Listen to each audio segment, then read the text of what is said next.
One of the things you begin to learn when you read the book, The Presidents, is there are 4 or 5 themes that come through. We don't say that. You just pick it up as you go. One of them is war and the impact that war has had on presidencies in the United States. Another one is slavery.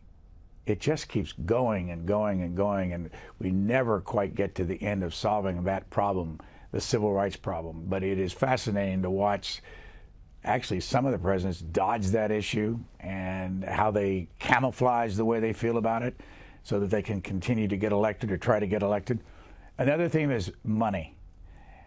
When you run into the fact that Calvin Coolidge had a surplus and some other presidents had surpluses, but they were worried about debt as far back as George Washington, they had a hard time paying the soldiers back in the Revolutionary War days, you begin to see that theme.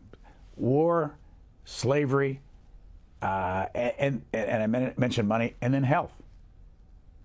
Health of these people over the years is very important. There was a lot of sickness over the years. These men, they're all men, up till now, and some of them have been deathly ill. I mean, most people know the story of Woodrow Wilson, who for the last 21 months in the presidency, basically his wife made the decisions. But there are also others that were very sick. James Polk's one. He died 3 months after he was president. And he had, my memory is, I think he had either malaria or cholera. I can't remember. I think it was cholera. But anyway, they also had sickness that you couldn't see.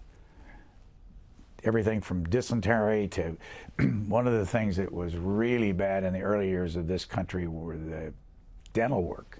A lot of them lost their teeth. John Adams had no teeth. George Washington had 1 tooth left.